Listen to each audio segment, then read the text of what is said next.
Welcome to study with ज्ञान प्रकाश। दोस्तों, आप सभी का फिर से बहुत बहुत स्वागत है। लेखपाल भर्ती परीक्षा संपन्न हुई 21 मई 2026 को। आपके सामने इसका क्वेश्चन पेपर है। प्रश्न पत्र को हल करेंगे और देखेंगे कि क्या क्या पूछा गया था और प्रश्नों का स्तर क्या रहा। हालांकि बहुत सारे एक्सपर्ट जो कि बहुत ज्ञानवान हैं वो ये बता रहे हैं कि पेपर जो है मॉडरेट टू टफ था, लेकिन ऑल ओवर अगर देखा जाए तो पेपर टफ था। मैं मॉडरेट शब्द का प्रयोग नहीं करूंगा क्योंकि सभी प्रश्न आपके डीप डाइव नॉलेज की डिमांड कर रहे थे। यानी कि अगर आपने गोता नहीं लगाया है किताबों में तो उत्तर देना आपके लिए मुश्किल हो जाएगा। तो चलिए स्टार्ट करते हैं। पहला क्वेश्चन देखिए, हिंदी के प्रश्न है। निम्नलिखित वाक्यों में से अशुद्ध वाक्य का चयन करिए। उसने हाथी पर हौदा रख दिया, दास्ता युक्त जीवन ठीक नहीं, 4 आदमी के बैठने की व्यवस्था करो, अब हम भोजन करेंगे, उपयुक्त में से कोई नहीं। इसमें से अशुद्ध वाक्य का चयन आपको करना था और इसमें जो अशुद्ध वाक्य है तो 4 आदमियों होना चाहिए था, तो विकल्प सी आपका करेक्ट है। आध्यात्म शब्द का सही संधि विच्छेद पूछा गया था, तो दोस्तों इसका जो उत्तर है वो बी रहेगा। अधिधन आत्म बराबर होता है आध्यात्म। इसमें कौन सी संधि थी, तो यह यण स्वर संधि है। तीसरा क्वेश्चन है कि निम्नलिखित में कौन सा विलोम शब्दयुग्म सही नहीं है।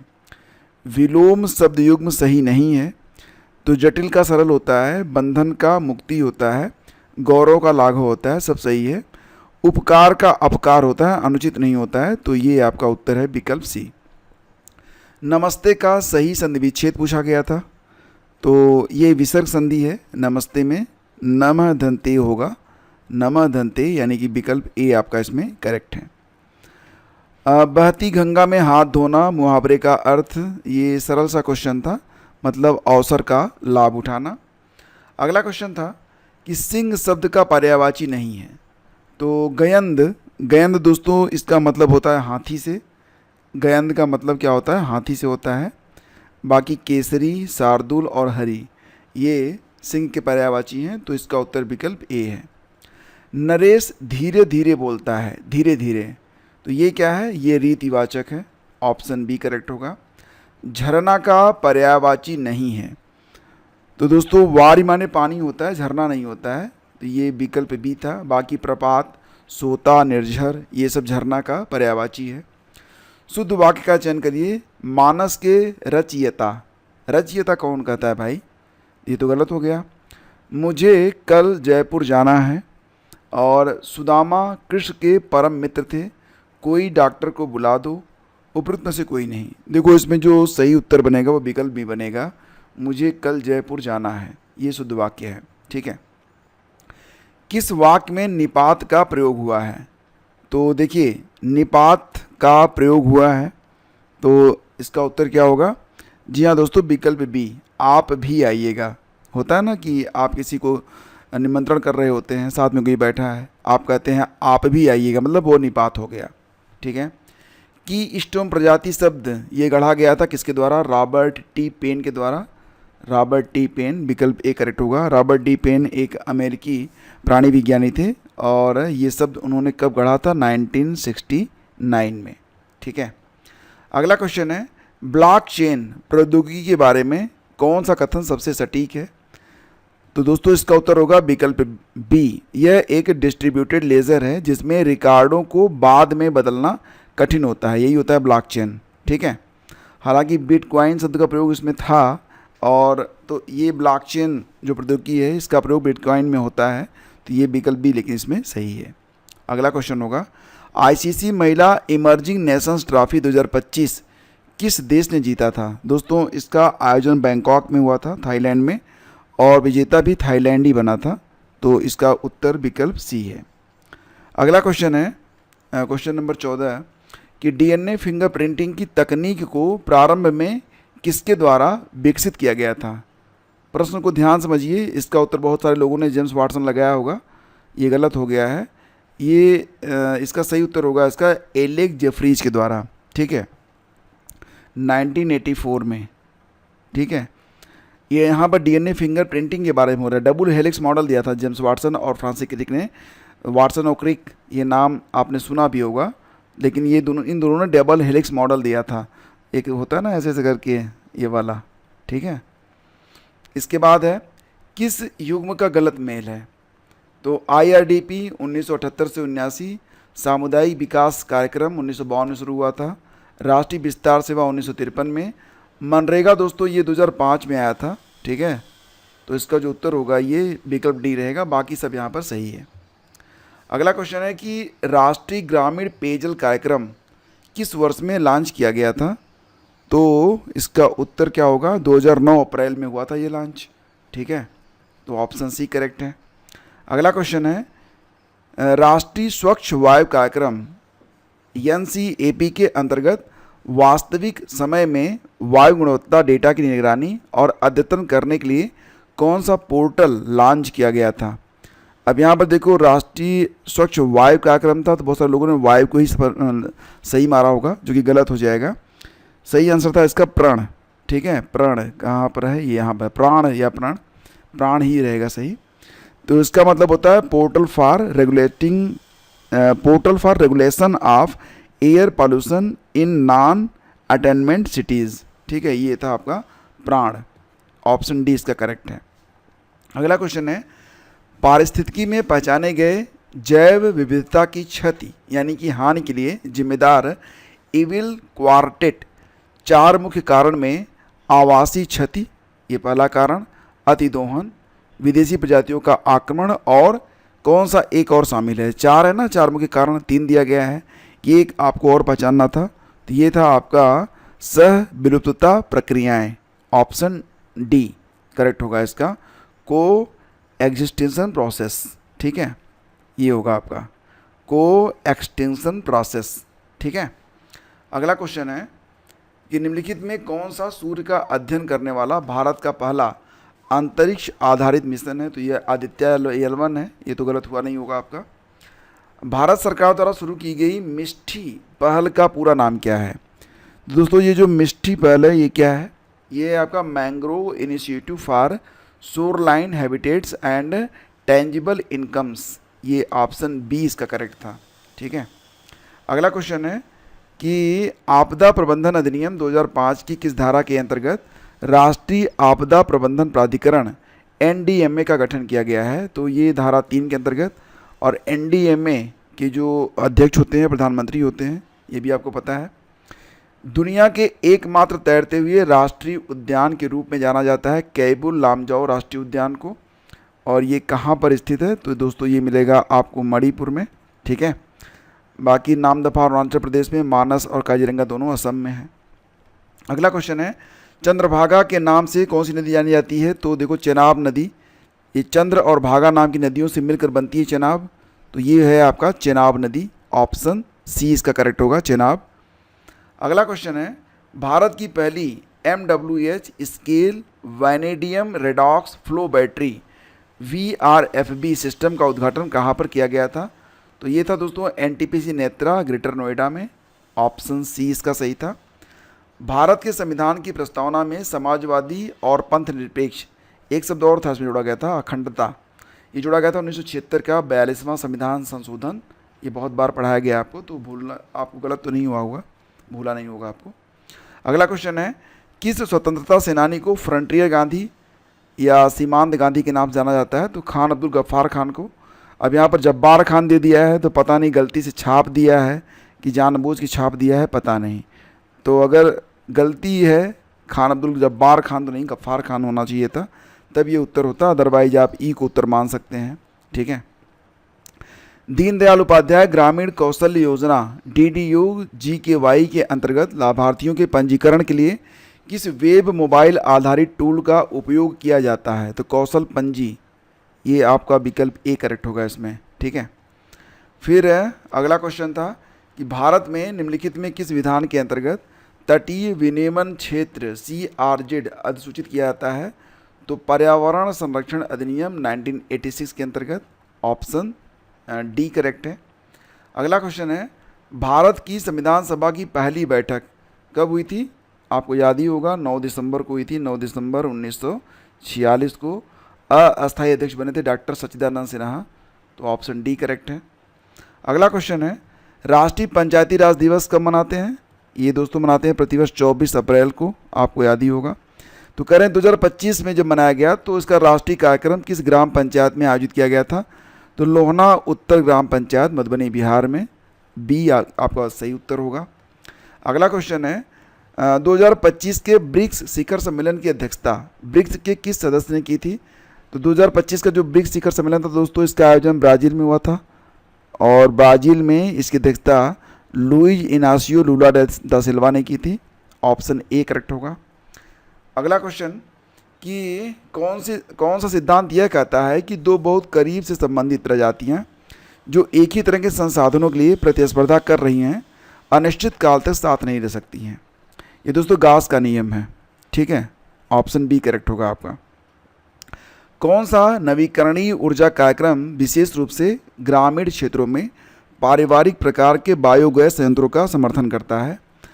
दोस्तों इसका उत्तर गोवर्धन योजना हो सकता था, लेकिन सबसे सटीक होगा राष्ट्रीय बायोगैस और खाद्य प्रबंधन कार्यक्रम, ठीक है। तो ऑप्शन ए इसमें ज़्यादा सटीक है। देखते हैं आयोग क्या उत्तर मानता है। अगला है स्वभाव स्वच्छता संस्कार स्वच्छता 2024 अभियान चुनौतीपूर्ण और सर्वाधिक गंदे स्थानों में परिवर्तन के लिए 3 प्रमुख स्तंभों पर आधारित है। कौन सा इन स्तंभों में एक नहीं है? तो स्वच्छता की भागीदारी ये तो है, संपूर्ण स्वच्छता भी है, सफाई मित्र सुरक्षा शिविर भी है, सफाई का संचार नहीं है। तो सी इसका सही उत्तर है, ठीक है। प्लासी का युद्ध हुआ था 1757 में, प्लासी का युद्ध 1757 में जब हुआ तो अपनी विजय के बाद अंग्रेजों ने बंगाल का नवाब बनाया था मीर जाफ़र को। ऑप्शन बी करेक्ट होगा। अगला क्वेश्चन था कि खाद्य श्रृंखला के क्रमिक पोषी स्तरों पर रसायनों का संचय, ये दोस्तों कहलाता है बायोमैग्निफिकेशन। ये विकल्प ए आपका करेक्ट है, जैव आवर्धन, ठीक है, ये सही शब्द है। निम्नलिखित में से किसने भूगोल में रुको और जाओ निश्चयवाद नामक संकल्पना प्रस्तुत की थी? तो इसका उत्तर हो जाएगा आपका सी, एलन चर्चिल सैंपल ने, ग्रिफिथ टेलर ने, सॉरी ये डी नहीं हो, सी होगा, ग्रिफिथ टेलर। भूगोल में रुको और जाओ निश्चयवाद नामक संकल्पना ग्रिफिथ टेलर की है। 37 का सी सही होगा, ठीक है। अगला है उल्का पिंड के गिरने से निर्मित लोनार क्रेटर झील महाराष्ट्र के, ये बिल्कुल सही लिखा गया है, बुल्ढाणा जिले में स्थित है, बुल्ढाणा में ही है। ऑप्शन सी करेक्ट होगा इसका। अगला है उभरते विज्ञान प्रौद्योगिकी और नवाचार सम्मेलन के उद्घाटन के दौरान नवंबर 2025 में कौन सी योजना शुरू की गई थी? तो दोस्तों ये थी अनुसंधान विकास और नवाचार यानी कि RDI योजना, ठीक है, RDI योजना। इसका फुल फॉर्म होता है research development and innovation. Option C इसका करेक्ट था। अगला क्वेश्चन भारतीय राष्ट्रीय कांग्रेस के किस अधिवेशन में पूर्ण स्वराज्य का लक्ष्य अपनाया गया था? लाहौर अधिवेशन 1929 ये हुआ था। ऑप्शन बी इसका करेक्ट है।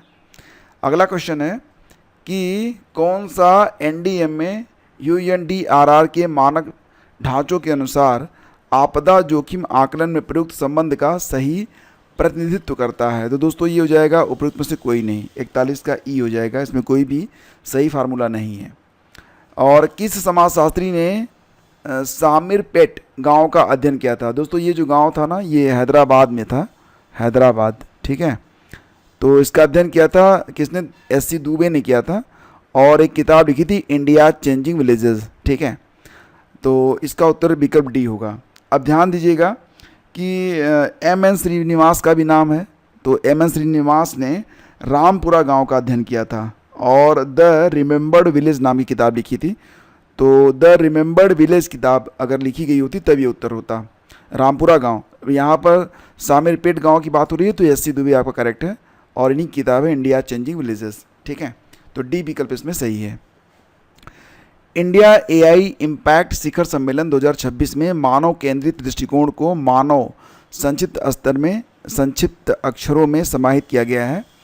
तो यन का क्या अर्थ है? देखो दोस्तों यहाँ पर जो मानव है ना, MANAV,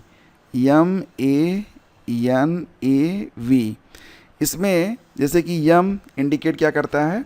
moral and ethical system. A क्या करता है? ए इंडिकेट करता है अकाउंटेबल गवर्नेंस। यन ये होगा आपका नेशनल सोवरेंटी, ठीक है। तो ये आपका विकल्प सी इसमें करेक्ट है। तो नेशनल सोवरेनिटी। ए का मतलब यहाँ पर जो आएगा accessible and inclusive, and V is for valid and legitimate, ठीक है। तो ये था फुल फॉर्म। तो इसमें जो सही उत्तर था विकल्प सी था। अब बताओ इतने गहराई में जाके लेखपाल तैयारी कौन करता है भाई। इतनी तैयारी करके तो लोग आराम से निकालेंगे पीसीएस वगैरह, लेकिन पीसीएस का लेवल और भी टफ हो रहा है। ठीक है, रेपो दर वह दर है जिस पर भारतीय रिजर्व बैंक वाणिज्यिक बैंकों को सरकारी प्रतिभूतियों के बदले धन उधार देता है। तो ऑप्शन सी इसका करेक्ट है। बाकी यहाँ पर देखिए ये जो क्वेश्चन नंबर 45 से शुरू होकर 54 तक गया है ना, तो ये सब जो है मैथ के क्वेश्चन हैं, तो इनको छोड़ते हैं, डायरेक्टली चलते हैं 55 पे। अब यहाँ पर जो मैथ के क्वेश्चन उनको हमने छोड़ दिया, आ गए हैं 55 पे। 1977 में फ़खरुद्दीन अली अहमद की मृत्यु के बाद नए राष्ट्रपति चुने जाने तक भारत के कार्यवाहक राष्ट्रपति के रूप में काम किया था किसने? बीडी जत्ती ने काम किया था भाई। ऑप्शन डी करेक्ट होगा इसका। ठीक है, COP 26 के बारे में पूछ रहे हैं। COP 26 का आयोजन कहाँ पर हुआ था, कब हुआ था? तो इसका आयोजन हुआ था दोस्तों ग्लासगो, स्कॉटलैंड, यूनाइटेड किंगडम में ही आता है, तो इसका बी विकल्प सही है। और ये सम्मेलन हुआ था 2021 में। ठीक है, 2021 में, और COP 26 के नाम से इसे जानते हैं। ये 31 अक्टूबर से 13 नवंबर 2021 तक हुआ था स्कॉटलैंड में, जो कि यूके में ही आता है, ग्लासगो में। ठीक है, तो विकल्प बी करेक्ट है। अगला क्वेश्चन कि निम्नलिखित में किस भारतीय राज्य की विधायिका एक सदनी है? तो देखो दोस्तों, इसमें जो मध्य प्रदेश की जो विधायिका है ये एक सदनी है, बाकी तेलंगाना, बिहार और उत्तर प्रदेश में तो द्विसदनी मिलेगी आपको, तो इसका उत्तर विकल्प बी था। भारत की योजना आयोग की स्थापना कब हुई थी? तो दोस्तों ये हुआ था कब? मार्च 1950 में। ऑप्शन बी करेक्ट है, 58 का बी। ठीक है, गरीबी और समानता संबंधी संचित रिपोर्ट यानी कि पीईबी निम्नलिखित में से किस संगठन के द्वारा जारी किया जाता है? तो गरीबी और समानता संबंधी जो रिपोर्ट आती है पीईबी, इसे विश्व बैंक जारी करता है। ऑप्शन डी इसका करेक्ट है। अगला क्वेश्चन, समवर्ती चुनाव, एक राष्ट्र एक चुनाव पर उच्च स्तरीय समिति का गठन कब किया गया था? तो दोस्तों ये हुआ था 2 सितंबर 2023 को, और इसके अध्यक्ष बनाए गए थे पूर्व राष्ट्रपति रामनाथ कोविंद जी, आपको याद होगा। कौन से अंतरिक्ष मिशन ने सबसे पहले मानवों को चंद्रमा पर सफलतापूर्वक उतारा था? स्पुतनिक नहीं, चैलेंजर नहीं, वायजर नहीं, अपोलो 12। देखो दोस्तों, यहाँ पर अपोलो 11 होता तो सही होता, क्योंकि अपोलो 11 ने ही उतारा था। यहाँ पर कंफ्यूज हो गए होंगे लोग, तो अपोलो 11 इसका सही उत्तर था। इसका उत्तर है ऑप्शन ई। ठीक है, उपरोक्त में से कोई नहीं। अपोलो 11 20 जुलाई 1969 को पहुँचा था। ठीक है, अंतरिक्ष में मानवों को लेकर। अगला क्वेश्चन है कि कौन ऑल इंडिया फॉरवर्ड ब्लॉक के संस्थापक थे? तो सुभाष चंद्र बोस इसका उत्तर होगा। और स्थापना कब हुई थी? 1939 में हुई थी, 1939 में। नेक्स्ट है आपका, स्वतंत्र भारत के दूसरे गवर्नर जनरल कौन थे? तो पहले तो कौन थे? माउंट बेटन थे, दूसरे थे सी राजगोपालाचारी। तो ऑप्शन डी इसका करेक्ट होगा। अगला क्वेश्चन है कि भारत के पूर्वी तट पर उत्तर से दक्षिण की ओर, समझ रहे हैं आप, ये वाला जो इस हिस्सा है उत्तर से दक्षिण की ओर, मतलब हम यहाँ से चलेंगे इधर आएंगे। ठीक है, तो कह रहे हैं कि अब ये जो पारादीप, विशाखापत्तनम, चेन्नई और हल्दिया हैं, इनको आपको क्रम से लगाना है। तो दोस्तों यहाँ पर सबसे पहले आएगा आपका हल्दिया, फिर आएगा पारादीप, फिर आएगा विशाखापत्तनम, फिर आएगा आपका चेन्नई। ठीक है, तो ये क्रम बनेगा ऑप्शन डी। ठीक है, तो इसको भी रट के रखिए। अगला क्वेश्चन है, आपतित सौर विकिरण में प्रकाश संश्लेषणात्मक सक्रिय विकिरण PAR का प्रतिशत क्या होता है? तो इसका उत्तर बनेगा 50%। ठीक है, माइक्रोसॉफ्ट वर्ड में मार्क सिटेशन डायलॉग बॉक्स खोलने वाला कीबोर्ड शॉर्टकट कौन सा होता है? तो इसका उत्तर क्या होगा? जी हाँ, डी। ठीक है, ALT+Shift+I होता है, डी करेक्ट है। अगला क्वेश्चन 67, MS पावरपॉइंट का आविष्कार किसने किया था? तो दोस्तों MS पावरपॉइंट का आविष्कार रॉबर्ट गैकिन्स और डेनिस ऑस्टिन ने किया था। तो इसका उत्तर विकल्प सी होगा, 67 का सी। और 68वां क्वेश्चन है, माइक्रोसॉफ्ट एक्सेल में Ctrl+5 का क्या कार्य है? तो क्या कार्य करेगा बताओ? ये करेगा स्ट्राइक थ्रू फॉर्मेटिंग लागू करें या हटाए। तो ऑप्शन सी करेक्ट है। नेक्स्ट है कि कौन सा ऑपरेटिंग सिस्टम का घटक नहीं है? तो दोस्तों कर्नेल, सेल, डिवाइस ड्राइवर सब होते हैं, कंपाइलर नहीं होता है। ऑप्शन डी करेक्ट होगा। अगला क्वेश्चन है MULTICS, ठीक है, ऑपरेटिंग सिस्टम किस प्रोग्रामिंग भाषा में लिखा गया है? तो PLI में लिखा गया है। ऑप्शन बी करेक्ट होगा। अगला है डॉक्यूमेंट के मार्जिन में संशोधन दिखाने के लिए माइक्रोसॉफ्ट वर्ड में कौन सा फीचर उपयोग किया जाता है? तो दोस्तों ये होता है बैलून, ठीक है, बैलून, ऑप्शन बी करेक्ट होगा। अगला क्वेश्चन है यूनिवैक का पूरा नाम क्या है, बताना है आपको। तो इसका नाम होगा यूनिवर्सल ऑटोमेटिक कंप्यूटर, ये डी विकल्प आपका करेक्ट होगा। सिस्टम स्टार्टअप के दौरान बूट स्ट्रैप लोडर द्वारा डिस्क के किस पार्ट को एक्सेस किया जाता है? तो दोस्तों ये ब्लॉक 0 को एक्सेस किया जाता है, ऑप्शन ए करेक्ट होगा। कौन सा हैंडबुक यूटिलिटी RDBMS और HDFS के बीच संरचित डेटा ट्रांसफ़र करता है? तो इसका उत्तर होगा ये स्कूप, ऑप्शन सी करेक्ट होगा। अगला है कौन सा लिब्रे ऑफिस राइटर के लिए डिफ़ॉल्ट फाइल एक्सटेंशन है? तो इसका उत्तर होगा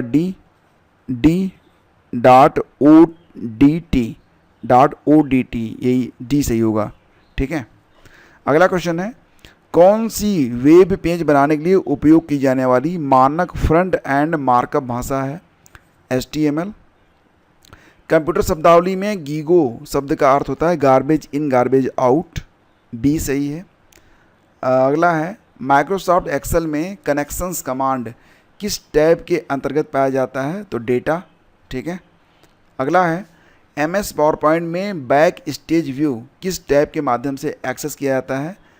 क्या पूछ रहे हैं? बैक स्टेज व्यू किस टैब के माध्यम से एक्सेस किया जाता है? तो इसका उत्तर हो जाएगा फाइल, ठीक है, ये फाइल हो जाएगा, विकल्प ए आपका करेक्ट होगा। अगला है ब्लूटूथ टेक्निक का नाम किस ऐतिहासिक व्यक्ति के नाम पर रखा गया है?